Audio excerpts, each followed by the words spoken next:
Akkam jirtu daawwattoota sagalee kitaabaa har'a qophii asoosama gaggabaaboo fi dubbii hayyootaatiin gara keessanitti deebinee jirra. Amma xumura qophii keenyaatti nu faana turaan affeerraa keenya. Asoosamni gabaabaan kun kitaaba Odaa Jala jedhurraa kan fudhatame yoo ta'u, barreessaan kitaaba kanaa Tasfaayee Ayyalaa fi Iddoosaa Kabbadaati. Mata dureen asoosama keenyaa Dallansuu Du'aa jedha.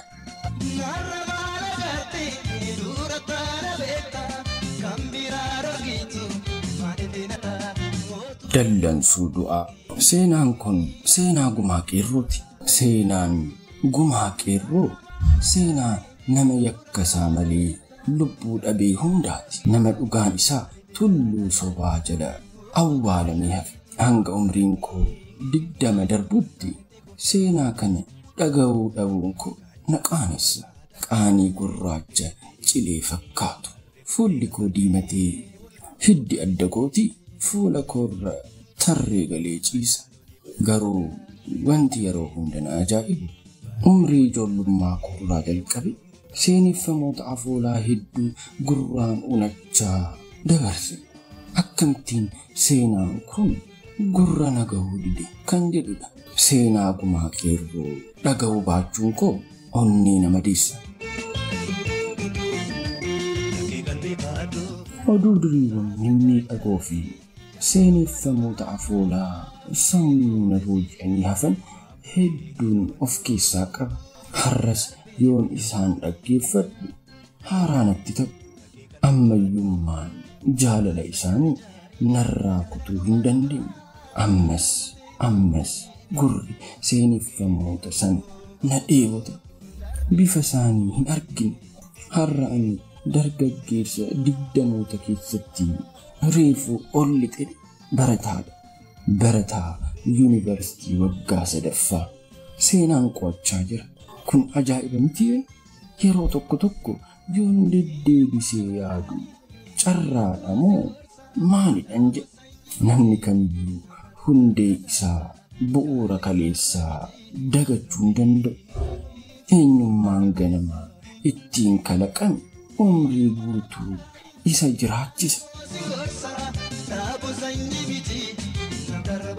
Abbaan koo kan narraa bu'e yeroo ijoollummaa kootii akka ture natti himamaan guddadhe. Akka ijoollee qe'ee keenya isaan birootti jaalala hin dhandhamne, sagalee isaa hin dhaggeeffanne, gorsa isaas hin unanne. Seenaa isaatan gurra buufachaa guddadhe. Harka akaakayyuu koo jaallatamoo barsiisanii asiin nagahaniin kunuunfamee jaalalaan qabameen guddadhe. Yoon abbaa qabaachuu baadhes wanti natti hafe tokkollee hin jiru ture.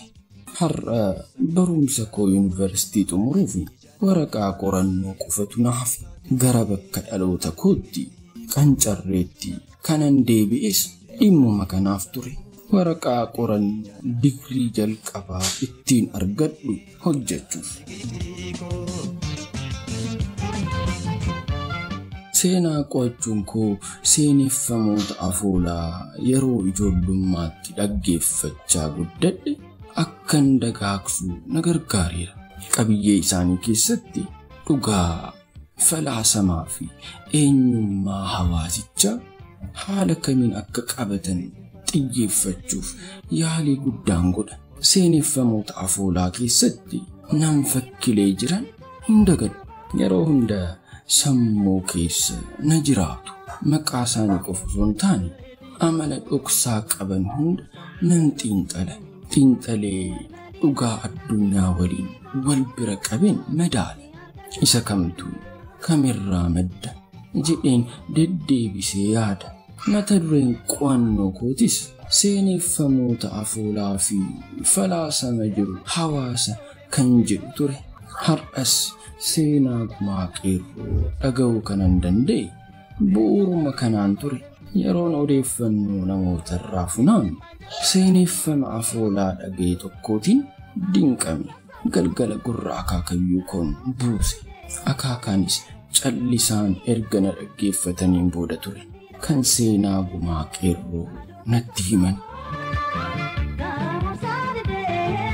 Seeneffamni afoolaa andagee waa'ee hiriyoota namaati. Seenaa Liiban Waaqoo fi Makkoo Jilchaa. Namoonni lamaan kun godina Arsii ganda Qancarreetti maqaan isaanii beekamaadha. Namni maqaa isaanii yoo dhaga'u kolfatu dursee ilkaan irratti hodhama. Asoosama gabaabaa dallansuu du'aa jedhu kutaa tokkoffaa asumarratti xumura. Kutaa lammaffaan hanga walitti deebinu nagaan naaf tura. Itti aansine dubbii hayyootaa xiqqoo ishee dhaggeeffanna. Gabrummaan yoo dogoggoran taane dogoggorri hin jiru jechuudha. Abrahaam Lincoln.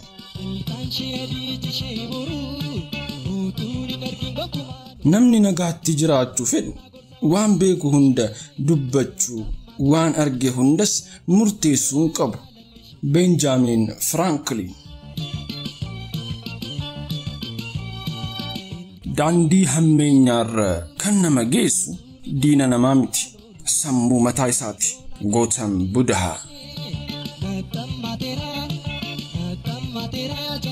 Gadi of deebisuu fi fedhii barachuu utuu hin qabaatiin beekumsa argachuun hin danda'amu. Mahatma Gandhi.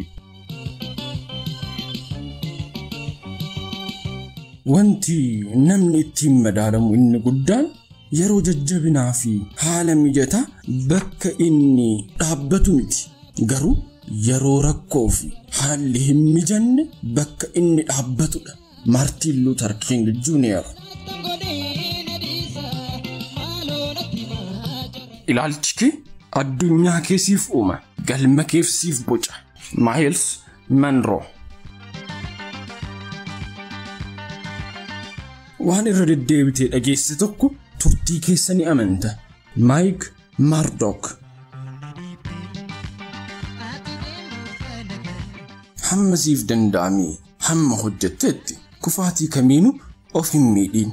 Mother Teresa. Nama bilisaa qofatu walii galtee raawwata. Hidhamaan walii galtee kamuu raawwachuu hin danda'u. Nelson Mandela.